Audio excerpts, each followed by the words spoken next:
Anak SMA jualan di sekolahan dapat untung 5 juta per bulan. Simak video ini sampai selesai.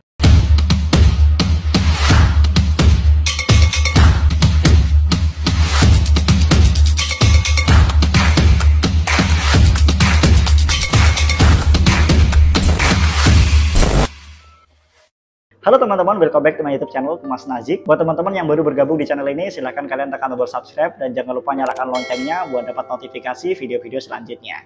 Nah teman-teman, kali ini kita akan bahas tentang pengalaman anak SMA yang berhasil jualan di sekolahan dapat untung 5 juta per bulan.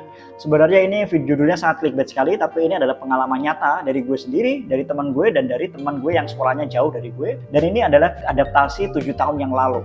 Jadi layaknya saat ini peluangnya akan lebih besar lagi buat teman-teman yang masih duduk di bangku SMA memulai bisnis di bidang tersebut atau bidang-bidang yang baru yang lebih relevan di era sekarang. Setidaknya pengalaman ini akan gue sharing dalam 3 segmen. Pertama adalah pengalaman gue sendiri di bidang percetakan.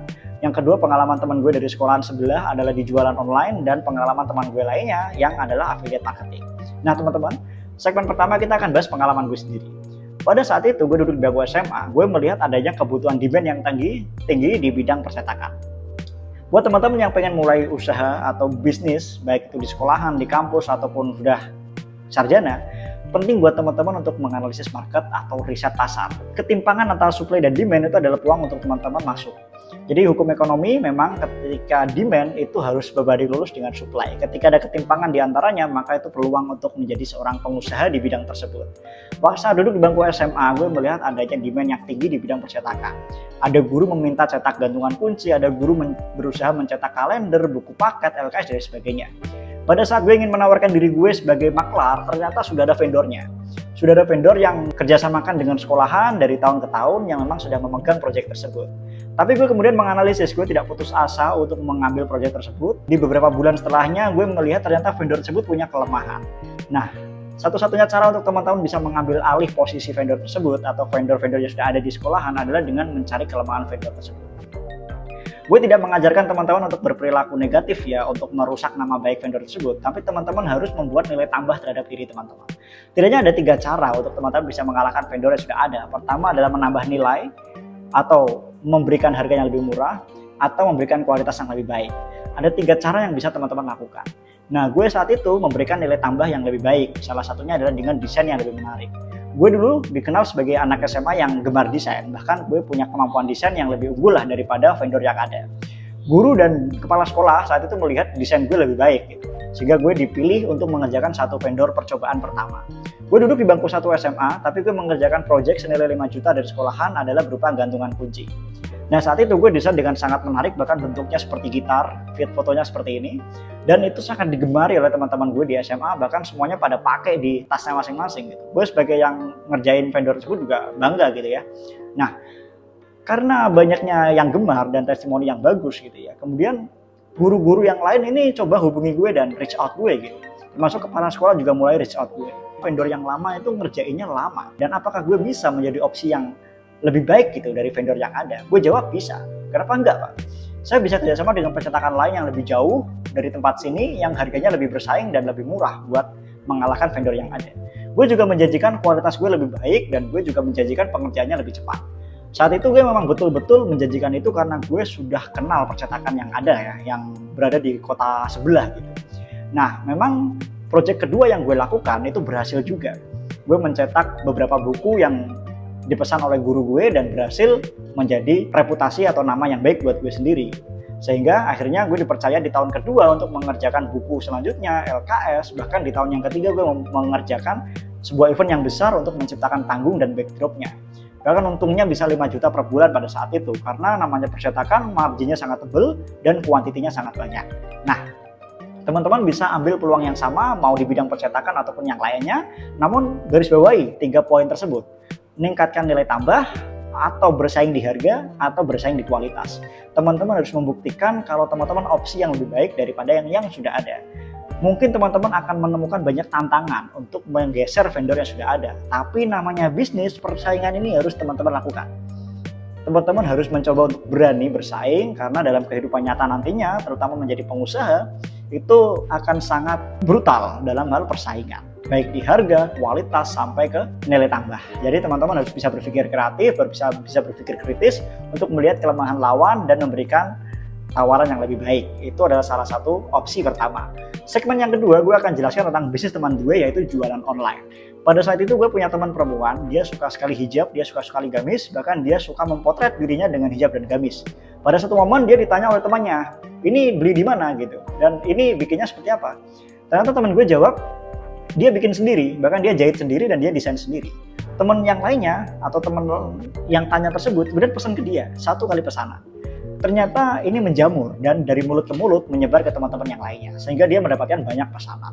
Sejak saat itu dia mulai jualan gamis dan hijab karya dia sendiri, dan kemudian berkembang dia menjualnya di platform online. Dia memotret dirinya sendiri, diposting di sosial media, di online, bahkan di e-commerce. Di saat itu platform e-commerce seperti Shopee masih jarang penjualnya, dia bahkan bisa meraup puluhan juta dalam 1 bulan, dan gue pernah lihat dashboardnya itu sampai ratusan juta dalam 1 bulan. Dan itu adalah satu momen di mana gue melihat anak SMA bisa dapat puluhan juta per bulan dari jualan online. Anak muda atau anak SMA ini kan pasti takut gitu ya, jualan, ketemu pembeli, apalagi nego-negoan, anak SMA cenderung kalah gitu kalau misalnya harus jualan dengan metode offline. Makanya ada opsi pada saat itu jualan secara online, dan itu adalah opsi yang sangat menguntungkan bagi anak-anak muda, bahkan di era sekarang. Kamu yang masih SMP atau masih SMA, kamu berpeluang sukses untuk jadi jualan online, untuk jadi penjual online di sosial media, di e-commerce. Yang terpenting adalah teman-teman bisa mengetahui demand apa yang dibutuhkan oleh masyarakat atau produk apa yang kamu kuasai untuk kamu jual di online. Dan pastikan kamu punya skill-skill tambahan seperti teman gue tadi. Dia punya kemampuan konten yang bagus, dia punya kemampuan videografi yang bagus, dia punya kemampuan fotografi yang bagus, sehingga kemasan dia untuk menjual produk secara online itu juga menarik. Itu cerita dari teman gue yang jualan online. Dan sekarang dia sudah jadi bos besar, bahkan dia sudah termasuk sukses lah dalam jualan online sekarang lebih daripada gue. Dan segmen yang ketiga gue akan jelaskan kisah dari teman gue yang jualan atau bisnis affiliate marketing. Kalau teman gue yang ini adik tingkat gue cukup jauh ya, dia bahkan berselang 3 tahun daripada gue. Makanya dia adalah seorang yang menekuni affiliate termasuk yang awal-awal. Di era gue dulu bisnis affiliate belum ada, atau belum terlalu menjamur dan belum terlalu paham. Justru yang menjamur saat itu adalah MLM. Sekarang MLM udah terlalu surut dan sekarang ada lagi model affiliate. Affiliate ini lebih win-win solution karena tidak perlu rugi di awal, melainkan harus menjual barang orang lain baru dapat keuntungan. Kalau nggak bisa jual juga nggak rugi juga. Nah, adik tingkat gue ini, dia join affiliate marketing di Shopee. Nah, sekarang dia juga berjoin di TikTok. Nah, pada saat itu, jualan affiliate itu kan tidak perlu kita menampilkan kita bersinggungan dengan pelanggan secara langsung. Tapi yang jelas, dia bisa memanfaatkan sosial medianya untuk mempengaruhi orang lain. Dia menjadi seorang influencer dan dia menawarkan produk-produk yang dia temukan di Shopee, dan dia bikin narasi serta bikin konten yang clickbait yang bisa membuat orang tertarik untuk membeli barang tersebut.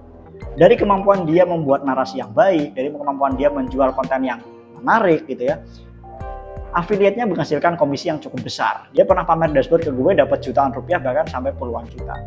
Nah, ini era 2021 hingga 2022 saat pandemi Covid.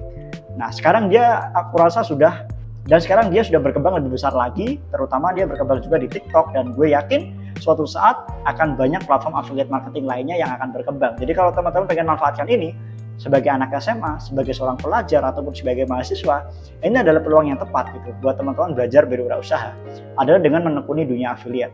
Kisah teman gue ini dilakukan saat dia duduk di bangku kelas 3 SMA, dan sekarang dia kuliah dengan biaya sendiri. Dia bisa jualan pakaian, baju, dan berbagai macam hal di live streaming maupun melalui sosial medianya. Nah, bisnis affiliate ini cocok karena tidak ada resiko, tidak perlu modal, dan teman-teman sudah pasti untungnya karena bisa jual ke orang lain. Nah, itu dia 3 usaha yang laris manis dan menghasilkan untung 5 juta rupiah bagi kamu pelajar ataupun mahasiswa. Ini bisa menjadi opsi pilihan teman-teman untuk mulai berkarir di bidang wirausaha. Nah, pastikan teman-teman selalu mengikuti gue karena gue akan sharing tentang dunia kewirausahaan lainnya yang bisa membuat teman-teman lebih siap untuk membangun bisnis di usia muda. Semoga video ini bermanfaat. Gue Mas Gustiari, bye-bye.